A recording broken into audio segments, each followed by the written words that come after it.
So this GIF has been going viral, and I think it's one of the best GIFs I've ever seen.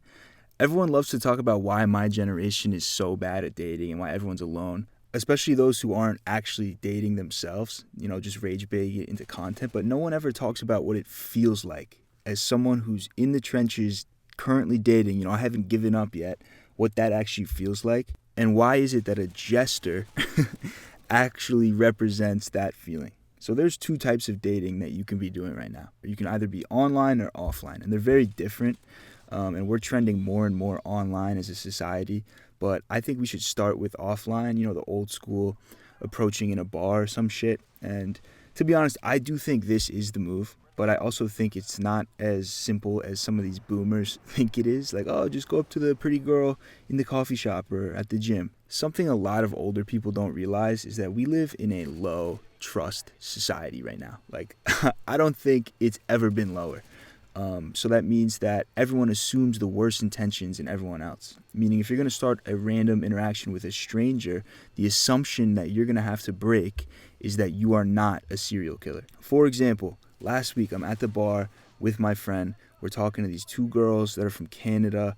Good conversation. It's going well. Then they wanted to go to a new spot. So one of them runs to the bathroom and we're still talking to the friend at a booth right in front of the exit. So it takes her like 20 minutes to come back from the bathroom. And I didn't say anything out loud, but in my head I was like, is this girl taking a shit? you know what I mean? But it turns out that she couldn't find us after she had came out of the bathroom because this is a pretty big bar and there's a lot of people there. So she started calling her friend. Her friend wasn't picking up because, she was talking to us. So this girl finally comes back. She's like on the verge of tears, talking about, oh my God, I thought you kidnapped her. Like I thought I was about to call the cops. And it's just like, what? Like we were just having a great time. But then you remember the type of shit that you see on Twitter and you see on the news every single day. And it makes sense, but it sucks because I'll tell you why it sucks, because you have to start off with this assumption that you're like a creep on like some Epstein shit, right? And I feel like, I don't know, I just think it would be nice.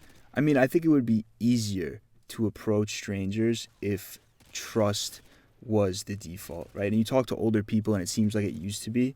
But like I said, I understand why it's not. And there's always been creeps, but now we see them on our phones 24/7. So it's like you think that everyone's a creep if you're spending too much time on your phone. And then you combine that with the fact that there are real life creeps going up to these girls. And it's like, no shit, they're going to be on the defensive. And you have to lock in as a jester to prove them wrong. I'm sorry, I just love the word jester.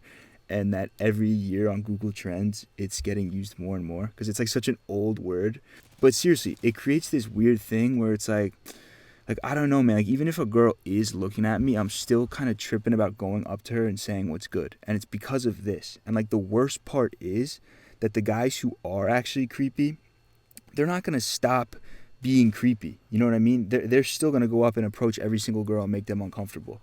Like, I've met people that are like this. So it's like a compounding effect because the only guys approaching girls now are the creepy ones because the regular dudes are not trying to be creepy. You know what I mean? And to be honest, like, I've always been so ass at making that first move. And I think this is a big part of it.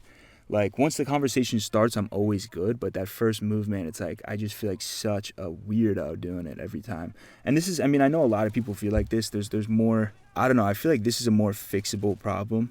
But what is really bad about this is that dating apps, they don't have any of this friction, right? So sliding into Instagram DMs does not require this. So I can fire off a bunch of terrible, goofy ass one-liners, no problem. And that's part of the problem. And it actually brings me to my next point. It's like, how do we end up this lonely as a generation when we have access to all these layups of technology that is dating apps? And this is where this image really starts making sense, like once we get to the online part of things today. And I got to be careful with this one, but in order to understand the jester, what you need to understand is what dating apps are actually doing to men and to women. It's given everyone access to options that previously did not exist, right? So that means it's inflating expectations. Back in the day, you already know, like, you had your little village and that was it. Like the girl had to pick between Farmer 1 and Farmer 2. But now with social media, with dating apps, any girl, doesn't matter if she's from the absolute sticks, she is now comparing Farmer 1 and Farmer 2 with like a famous rapper that's in her DMs. This girl I went to high school with made a big deal about hooking up with A Boogie, which was crazy to me. Even when I was like 18, I was like, wow, how does this regular girl who goes to my high school, like, how do you cross paths with A Boogie? And this was like prime A Boogie too, by the way. I'm talking like my shit had just came out. Here's the thing though, the problem with this is, like, even for these girls, the guys that are on Instagram who use success, who use fame to find girls online, like, obviously they're not looking for a wife, but it doesn't matter because now it's like everyone gets pooled together, and in comes the Jester, who's now competing with A Boogie. I mean, back in the day I would have mogged the farmers, but it's like I don't think I can mog A Boogie with what I'm working with right now. I'm not sure if you guys have ever seen what a girl's dating app experience is like. Let's just say it's a different one. Like within minutes of making a profile, a girl can have an actual army of men to command. Like even if she doesn't use dating apps, Instagram has basically become a dating app. So her DMs on there will be flooded. And these dating apps, they feel like a job interview for that reason. It's like trying to get a job, but there's 1,000 applicants also applying. It's like just like LinkedIn, bro. Like when you apply for a job on LinkedIn, you know you're not going to get it. You press apply, like, I know my resume is not hitting enough for this, but you do it anyway. It's like, this is a shit feeling. And in order to stick out in front of the 999 likes and messages, like your profile does a lot of the talking, right? So you need to really spend time on that, but it's like you also need to be like a comedian, dude. You have to be like cracking jokes and shit. And like in the past, sometimes I would really cook up some good ones, and it's not easy to do. It's like it's not easy to be funny on Hinge, you know what I mean? But you got to be a comedian out here just to get into the door. Like gone are the days where you could just be like, hey, and look, there are worse things in the world, but what this reinforces is this idea that meeting someone is a performance. You're performing. And it's just goofy, man. Like, even when it works, it's goofy. And then when it doesn't work, it's humiliating. Like, if you look at this image, it's like, what does a clown do? Like, a clown historically hates himself, makes themself the joke all the time because, you know, their self-worth doesn't exist. And that's why this picture goes crazy. It's like, why do you think the girl in this picture is a queen? The queen has all the options. So the confidence, the self-worth is high, which, by the way, that's not a bad thing that girls have confidence and self-worth. Like, I don't think that's bad. I'm just saying it can have the opposite impact on dudes. And like, I don't blame women for this. Can you imagine every time you open up your phone, there was like 1,000 girls trying to get your number, like trying to get your attention? You had female rappers in your DMs. Be like, yo, Ice Spice just double texted me. She wants to link up tonight. How would that make you feel? That wouldn't inflate your ego like crazy? I would be moving around like DiCaprio, bro. I know that would mess with my head. And I think that's what's happening to a lot of girls right now. And I think what's bad is that the reverse effect is happening on dudes. There was a Vogue article that went super viral a few months ago. It was called, like, having a boyfriend is embarrassing now, or something like that. Constant attention gives you leverage, right? This is just like facts. And it makes settling with one person seem embarrassing, which is nuts. But I'm not gonna even go down that hole right now. And like, I'm not angry about this. I think approaching this with anger is the wrong thing, but I think we need to like observe the impact that this technology is having on us. You know what I mean? Like, there's only so many jobs that you can apply for and get rejected from. There's only, like, it's the same kind of loophole of like, pick me, pick me, pick me. And it's interesting. I don't know. I'm genuinely interested in it.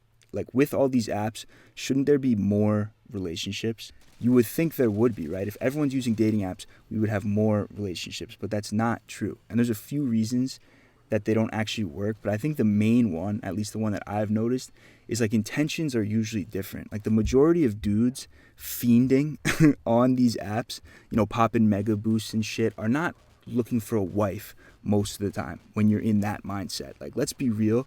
I don't think our brains as dudes were built to handle this novelty. Like, if I wanted to, I could hit up more girls on these apps than my dad has ever in his entire life, in like 10 minutes. Give me literally 5 minutes. And a mega boost.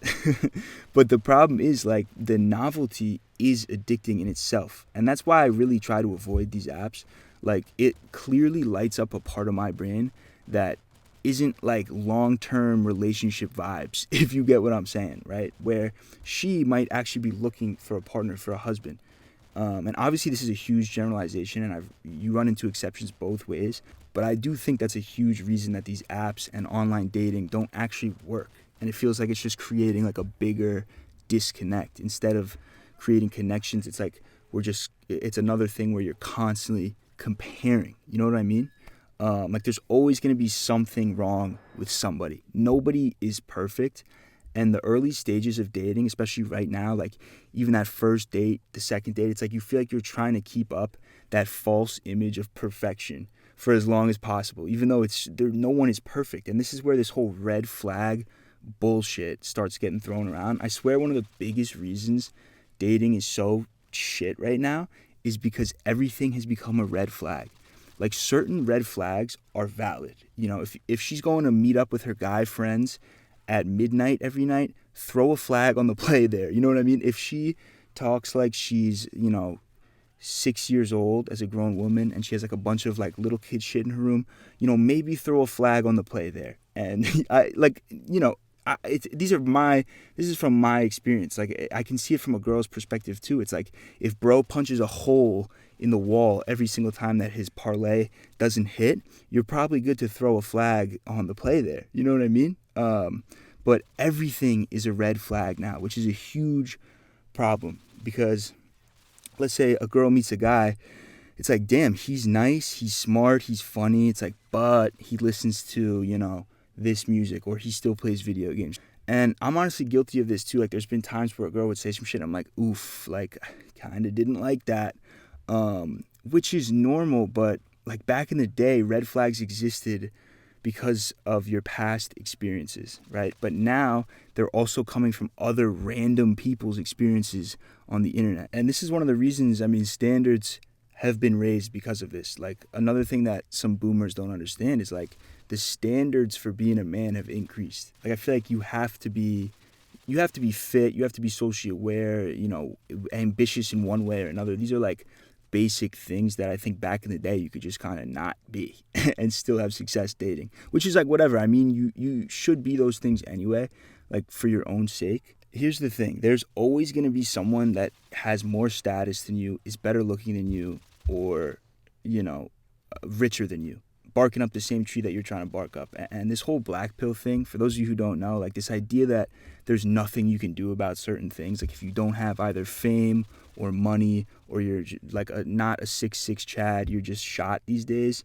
That's like a tough pill to swallow, because there is truth to that. Like, if you are good looking and if you are rich, you will have an advantage dating today. Like, who could argue about that? Like, this isn't like a new thing, like read a history book. But for me, a tougher pill to swallow was realizing, like, all right, that might be true, but something else that's true is that there's people out there who have less than me objectively, whether that's like with looks, just social skills, whatever. Their circumstances are not as good as mine, but they're still out there making it work. They're still out there going nuts, dude. Like, I've seen it over and over. So especially now, when it's like a lot of dudes feel rejected by the world and feel like they just have no choice but to give up.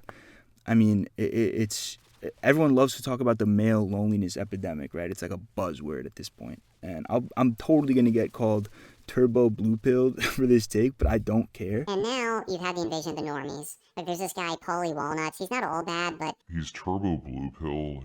Because it's like reality. People forget that there is just as many lonely women as men.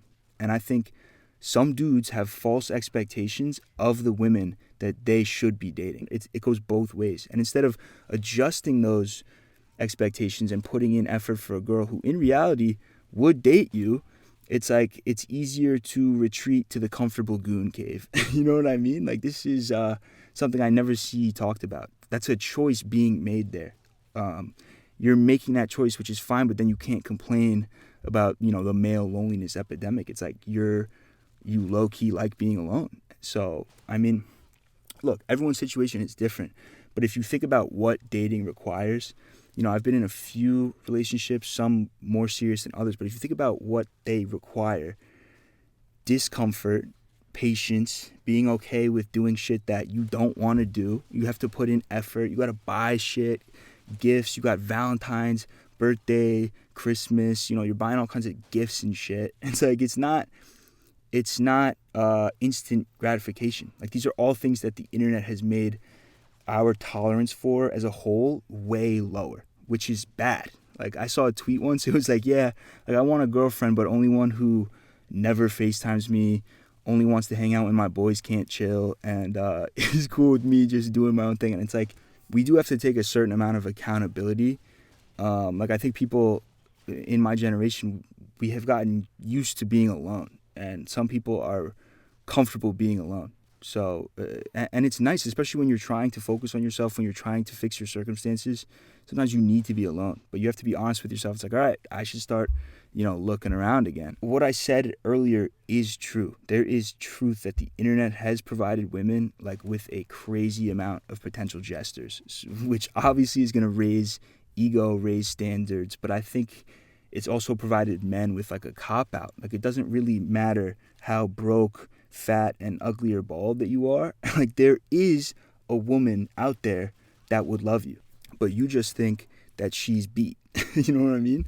And like this isn't blue pill, whatever. Like this is reality. Like if you go outside, you will see girls walking around with bozos. The internet does a great job in convincing people that if you aren't in this top 1%, you shouldn't even try. And I just think that's garbage. Like I think a lot of dudes let that mindset wreck their confidence. And I think there's been times where I've actually believe that and let it wreck my own confidence. And that's the worst part, is that's the actual thing that will make dating impossible for anyone, is low confidence, right? There's heads out here that hate themselves and want a girlfriend. You know what I mean? If you're saying, it's clipped because I'm only this tall, or I'm chopped because of this and I'll never be able to, it's like, then you will give off that energy and then it will actually be clipped for you. This is something that I've learned by going outside, by the way, by not from the internet. So don't underestimate the power of, basic social skills and even false confidence. And I'm not going to sit here and just be like, dude, just be confident, like just be yourself. Because the truth is, like, no, you have to be more than that in this world. Like the dating apps, the dating world that we're in right now, like there's a reason so many dudes are pissed off about this.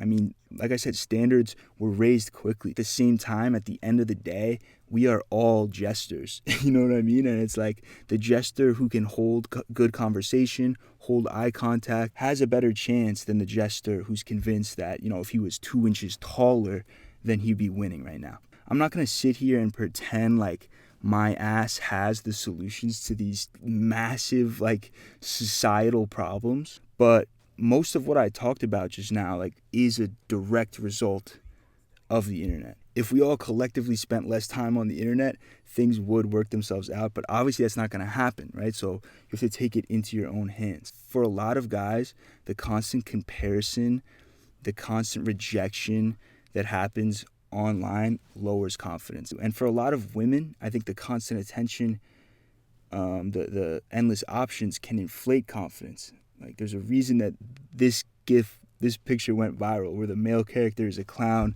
the female character is a queen. It's good she's a queen, but I just think we got to be kings out here. And that sounds so cringe. I can't believe I just said that, but hold yourself to these higher standards, bro. It's like, yeah, the standards are higher now. What are you gonna bitch about it, or are you gonna be better? And I think for me, at least, like, all I'm doing here is sharing my perspective. When I spend less time and energy in this online world, whether that's with dating or social media, whatever, and I go out of my way to put myself in situations in real life, meet real people, it just seems healthier. Like I just have better experiences when I do that. Don't let someone on the internet tell you that you're a loser. It sounds like kind of soft, but if you look up self-compassion and what it does, like, it physically changes your brain. It lowers cortisol, relaxes your nervous system. Like how you view yourself is important. And as a guy, this whole jester thing, how do you think prolonged gesturing translates? So yeah, if you're struggling with dating right now, it's not because you're a loser. And even if it is, if you tell yourself that, you're making it harder.